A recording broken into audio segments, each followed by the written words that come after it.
அரை மணி நேரமா 1 மணி நேரமா எதுக்கு கக்கூஸ்ல போய் பூந்துன்னு இருக்கணும்? நீங்க கண்டிப்பா போடுங்க, கட் பண்ணாதீங்க. அரை மணி நேரம் 1 மணி நேரம் கக்கூஸ்ல பயந்த தொட்டு தானே போய் கக்கூஸ்ல பூந்துட்டு இருக்கான். பல்லல கல்ற ராஸ்கல். நான் கேட்க வேண்டிய கேள்வியெல்லாம் நீ கேக்குறியா? மினிஸ்டர்களும் சொல்ற ஒரு விஷயம் அடுத்த பிஎம் அவர்தான் சொல்றாங்க. முதல்வரா இருக்கவே தகுதி இல்லாதவர் எப்படிங்க ஒரு பிஎம்மா இருக்க முடியும்? என்னடா கோரசா துப்புறியே. திமுக தலைவர் மு.க. ஸ்டாலினை கரப்பான்பூச்சி ஜனதா கட்சியின் தலைவர் அபிஜித் டி.கே புகழ்ந்து பேசியிருக்கிறார். देश का बेस्ट चीफ मिनिस्टर अब तक का आप किसे मानते हैं? तमिलनाडु के सीएम कौन थे अभी? Stalin, MK Stalin. इकोनॉमी काफी अच्छी करी थी उन्होंने. இந்தியாவிலே இரட்டை இலக்க வளர்ச்சி விகிதத்தை எட்டி காட்டியுள்ள ஒரே அரசு தமிழ்நாடு அரசு.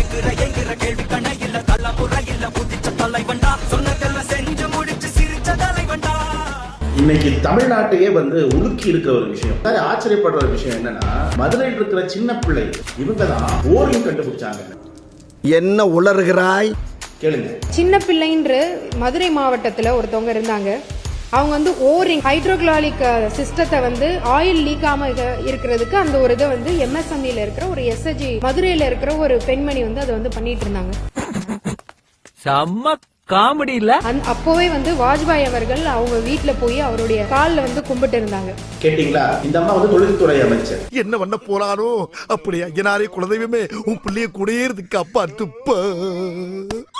ஹைட்ராலிக்கும் ஹைட்ரோக்ளோரிக்கும் அந்த அம்மாக்கு வித்தியாசம் தெரியல. ஹைட்ராலிக் ஓரிங், அவங்க ஹைட்ரோக்ளோரிக் ஓரிங்னு சொல்றாங்க. ஹைட்ரோக்ளாலிக் சிஸ்டத்தை ஹைட்ரோக்ளாலிக் சிஸ்டத்தை ஐயோ ஐயோ, அட தற்கூரி நாயங்களா, ஏன்டா இந்த மாதிரி அநியாயம் பண்றீங்க? இதெல்லாம் தெரியாம நாட்டுல எப்படி வாழ போறீங்க? இவங்களை ஏன் சொல்லி காண்கிறது தெரியுங்களா?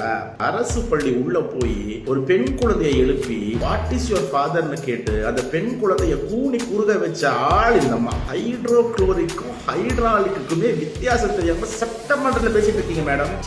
உன்னை அசிங்கப்படுத்துறதுக்கு 6 நாள் அரசாங்க லீவே உள்ளாம் போல. அவ்வளவு பெரிய அகாடா நீ. சின்ன பிள்ளை கண்டுபிடிச்சது ஓரிங்ல எதுவுமே இல்ல. சின்ன பிள்ளைங்கிறது அவங்க மதுரை மாவட்டம் புலிசேரி ஒரு ஊர்ல களஞ்சியம்னு ஒரு விஷயத்தை சுய உதவி குழு மூலமா ஆரம்பிச்சாங்க. இதுக்காக தான் வாஜ்பாய் கூட்டு பாராட்டினாரு, கால எல்லாம் விழுந்தாரு. இன்னைக்கு அது பல மாநிலங்கள்ல இருக்கு. நமக்கு தெரியும், கலைஞர்னா சுய உதவி குழுவை தமிழ்நாட்டை பெருசா கொண்டு என்ன போக்கு போக்கு எதிர்கட்சியார் என்ன நினைப்பா? அதுக்கு பிறகு போன ஆட்சியில 2024ல அந்த அம்மாவோட கோரிக்கையை ஏற்று முத்துவேல் கருணாநிதி நமக்கு வீடு கொடுத்தாரு.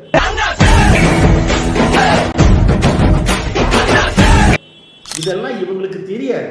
சட்டமன்றத்துக்குள்ளேயே இவ்வளவு பொய் சொல்றவங்க வெளியே என்னெல்லாம் சொல்லுவாங்க யோசிச்சு பாருங்க. எப்படி சிக்கிரிக்கம் பாத்தியாப்பா? சட்டமன்றத்துக்குள்ள மதுரை சின்ன பிள்ளை ஓரிங் கண்டுபிடிச்சாங்கிறாங்க. ஓரிங் கண்டுபிடிச்சது 1896ல. நானா இருந்தா நாக்க புடிங்கி போட்டு செத்துருப்பேன். இதுல வேற இந்த மீடியால என்ன பண்றாங்க பாருங்களேன். அதாவது அமைச்சர் சொன்ன புதிய செய்தி, அதிர்ச்சி செய்தி, அதிரடி செய்தி. என்னடா இதெல்லாம்? ஏங்க தெரியாம தான் கேக்குறேன், இதெல்லாம் ஒரு பொழப்பா? மகாஜனங்களே, உங்களுக்கு எல்லாம் நன்மையா உண்மையா தன்மையா ஒரு கதை சொல்ல போறேன். அண்மையில கேட்டுக்குங்க. சேர்த்து வச்ச சொத்து எதுக்கு சொன்னா நம்ப மாட்டீங்க. அப்ப சொல்லாத. இல்ல சகல, சத்தியமா நம்பவே மாட்டீங்க. மக்களுக்கு செய்யறதுக்காக தான் அவர் அந்த ஆட்சிக்கு வந்திருக்காரு. ஒத்த ரோசா பிள்ளைய ரொம்ப அற்புதமா வளர்த்திருக்கமா. நீ என்னம்மா நீங்க இப்படி பண்றீங்களாமா? இன்ன வரைக்குமே அவரோட பணத்தை தான் எல்லாருக்குமே செஞ்சிருக்காரே தவிர வேற எந்த ஒரு பணத்தையோ ஏமாத்தியோ இல்ல திருட்டு வேலை செஞ்சோ இல்ல ஊழல் பண்ணி எதுவுமே பண்ணி இன்ன வரைக்குமே அவர் எங்களுக்கு கொடுத்தது கிடையாது. என்ன பாக்குறீங்க? இவன் ஒரு பிச்சைக்கார பையன். 10 பைசா தான் போட்டான். அவர் கஷ்டப்பட்டு பிலிம்ல சம்பாரிச்ச சம்பாத்தியத்தை மட்டும் தான் இப்ப எங்களுக்காக செய்யறாரு. அப்படியாடா மயிறு? சரிடா மயிறு, ஓகேடா மயிறு. இப்ப விஜய் பண்ற எல்லாமே அவருடைய சொந்த பணம். ஆமா, சொந்த பணம் தான். இப்ப எப்படின்னா 100 நாள் ஒரு நாள் கஜானா ஃபில் பண்ண முடியும்? கரெக்டா தப்பா? 100 நாள் யாராலையும் கஜானா ஃபில் பண்ண முடியாது. அப்படி இருக்கும்போது அவரோட சொந்த பணத்தை தான் நமக்கு செய்யறாரு. ஒண்ணு பண்ண சொல்லு, அவன் பேர்ல இருக்க தோட்டம் துறவு பங்களால என் பேர்ல எழுதி வைக்க சொல்லு, நானும் அவனுக்கு மரியாதை கொடுக்குறேன். கவர்மெண்ட் பணத்தை 1 பைசா தொடலணும். இது வரைக்கும் அவர் 1 பைசா தொடர. உங்க அம்மா சத்தியமா? அம்மா சத்தியமா? கொஞ்சம் பாருங்க. எளிமையான முதலமைச்சர், சிம்பிளான முதலமைச்சர், தூய்மையான நேர்மையான முதலமைச்சர். ஆசை தொடமாட்டாரு, தொடவும் விடமாட்டாரு, தொட்டாலும் விடமாட்டாரு. இப்ப சார் 5.5 கோடியை தொடுறீங்க, நீங்களே தொடுறீங்களா சார்? என்னப்பா சொல்ற? அறிவு இல்ல உனக்கு? இவ்வளவு நேரம் தமிழ்ல தானே சொன்னேன், எல்லாத்தையும் கேட்டு என்ன ஒன்னப்பா சொன்னேன். அந்த 10வது மாடியை மட்டும் இன்டீரியர் டெக்கரேஷன் 5.5 கோடி ரூபாய் மக்கள் வரிப்பணத்துல என்ன டேஸுக்கு சார் செய்றீங்க? கமெண்ட்ல 4 பேர் கேக்குறானே, அவருக்கு என்ன பதில் சொல்ல போறீங்க? எந்த கட்சியாச்சும் அவங்க லேண்டை வித்து மக்களுக்கு செஞ்சாங்க சொல்லுங்க பாக்கலாம். என்ன சிஸ்டர் செஞ்சாரு லேண்ட வித்து? மகளிருக்கு உரிமை தொகை 1000 ரூபாய் கொடுத்திருக்காரு. அப்புறம் பெண்களுக்கு சிறப்பு பாதுகாப்பு படை அதை செஞ்சிருக்காரு. என்னடா அப்படியா கொப்படியா? அதை தாண்டி இப்ப போலீஸ்க்கு புதுசா ஒரு வண்டி விட்டுருக்காரு. உள்ள என்ன நிறைய இருக்குது. அது போக 3 சிலிண்டர் கொடுக்குறாரு. இதெல்லாம் எப்படி பண்ண முடியும்? அவர் தேர்தல் வாக்குறுதியில என்னுடைய சொந்த பணமே வெறும் 700 கோடி தான் காட்டினாரு. ஆமாண்ணா, ஒரே ஒரு திட்டத்துக்கு கூட அந்த 700 கோடி பத்தாது. அப்படி இருக்கும்போது நீங்க எப்படிமா அவர் சொந்த பணத்தை நீங்க செலவு பண்றான்னு சொல்லுவீங்க? ஏன்னா 700 கோடி சொல்றாரு. ஒரு எப்படி சொல்றது, ஒரு குடும்பத்துக்கு எப்படி கிட்டத்தட்ட ஒரு கோடி எடுத்துக்கோங்க. எதுக்கு உனக்கு காரி துப்புறதுக்கா? இன்னைக்கு சிலிண்டர் அனுப்பிச்சா பாத்தீங்களா, அதுக்கே 400 கோடி. சரிண்ணா. தாய்மாமன் தங்க மோதிரம் அனுப்பிச்சாரு பாத்தீங்களா, அதுக்கே 1000 கோடி. இப்படி இருக்கும்போது அவருக்கு இருக்கவே 700 கோடி. அப்படி கேளுங்க, அறிவு வரட்டும். 700 கோடி 400 கோடி செலவு பண்றாரு. அவரோட சொந்த பணத்தை தான் 400 கோடி கூட செலவு பண்றாரு. உங்க 2 பேருக்கு உண்மையிலேயே அறிவு இல்லையா, இல்ல அறிவு இல்லாத மாதிரி நடிச்சு எனக்கு அல்வா கொடுக்குறீங்களா? அல்வா பத்தி எனக்கு தெரியாது. ஆமா, உனக்கு ஒண்ணும் தெரியாது. கொஞ்சம் எப்படி சொல்லலாம், கொஞ்சம் வரி பணமா இருக்கும். இது வரைக்கும் வந்து எந்த கட்சியிலுமே சொந்த பணத்தை யாருமே செலவு பண்ணல. மாயிலடி வடக்கு மாற்றி வரைக்கும் போகுது. அப்படி இருக்கும்போது அவர் செலவு பண்ணிருக்காரு. இடத்த வித்தோ இல்ல அவரோட இன்கம் வச்சோ எல்லாத்தையும் வச்சுதான் எங்களுக்கு செஞ்சிருக்காரு. சரியான லூசு கூடமா, லூசு கூட. இப்ப இடத்த விட்டு தளபதி உங்களுக்கு செஞ்ச எதனா ஒரு திட்டம் சொல்லுங்க. பெண்களுக்கு உரிமை தொகை கொடுத்திருக்காரு 1000 ரூபாய். அது போதாதா? என்னப்பா ஏப்பா அவன் சொன்னான்னு சொல்லி என்கிட்ட சொல்றியா? போடா சாரி பிரதர். நீ போய் பேசுறேன்னு நேஷனல் மீடியாவே ஓபனா சொல்லிடுச்சு. இந்த ஆள் போய் தான் சொல்றான். வடக்கன்ஸ வந்து நம்ப வைக்கிறான், ஃபேக் நியூஸா பரப்புறான். தமிழ்நாட்டுல பண்ணது பத்தல, அங்கேயும் போய் ஓட்டு பிச்சை வாங்கணும். அதுக்கு இப்ப ரெடி பண்றானுங்க ஃபேக் நியூஸா. ஓ, நீங்க ஒரு அசிங்கமான கிராஸா? தமிழ்நாட்டுல 1.5 கோடி பேர் முட்டாள் இருக்கான்னு தெரிஞ்சு போச்சு. இப்ப அடுத்து வடக்கன் சைடுல எத்தனை முட்டாள் இருக்குன்னு என்றதுக்கு ரெடி ஆயிட்டாங்க இந்த கட்சி. இது இந்த நாட்டினுடைய சாவக்கடியா? எதுக்கு உழைக்கும், வயதுக்கு தான் உழைக்கும். அந்த அத்தியாவசிய உழவை இப்போ தான் வீட்டுக்கு ஜாமான் வாங்கிட்டு போறேன். சீனி 1 கிலோ எவ்வளோன்னு கேட்க 65 ரூபாங்க. அப்படியே ஷாக் ஆயிட்டு.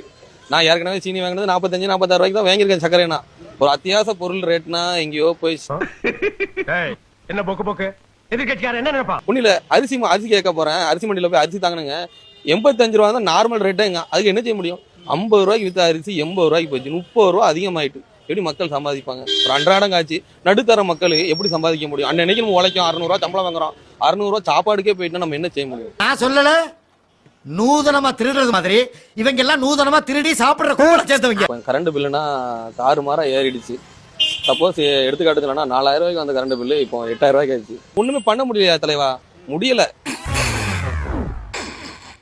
சரி ஏதோ 1 ஏத்தனா பரவாயில்ல, 1 ரூபா 2 ரூபா ஏத்தனா இப்படி ஷார்ட்டா வந்து 1200 ரூபாய்க்கு இருந்த சிப்பு 1700 ரூபாய்க்கு வந்துருச்சு. ஜீனி 50 ரூபாய்க்கு இருந்தது 68 ரூபாய் 70 ரூபாய்க்கு வந்துருச்சு. இப்படி இருந்தால் நாங்கள் என்ன ரேட்டுக்கு பலகாரம் போட்டு கொடுக்கறது? உளுந்த பருப்பு விலை ஏற்றிட்டாங்க. இப்படி ஒன்னொன்னு ஏத்துறப்ப இங்கே திடீர்னு ஏத்தனா யோசிக்கிறாங்க சாப்பிட வர்றவங்க. மடப்பல முட்டாப்பல சோத்த திங்கிறியா, சோத்த விட்டு லட்டிய திங்கிறியா? சோத்த திங்கிறேன். ஏப்பா அடிக்கிற? அடிக்காம என்ன பண்றது? கொல்லத்தாயா? 3 மாசம் 4 மாசம் அளவில் பார்த்தீங்கன்னா கடுமையான விலையாட்டத்தினால ரொம்ப பாதிப்பாக இருக்குது.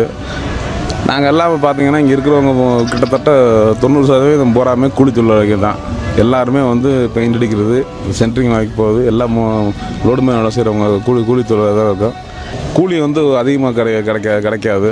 இருக்கிற கூலி தான் கொடுத்துட்ருக்குறாங்க. ஆனால் பார்த்தீங்கன்னா அரிசி பருப்பு விலை போகாமல் டபுளாக இதாகிடுச்சு. அதனால எங்களுக்கு ரொம்ப கொஞ்சம் சிரமமாக இருக்குது. அப்பனா அவருக்கு ஓட்டு போட்ட மக்களுக்கு மொத்தத்தில் நாம தானா? ஐயோ,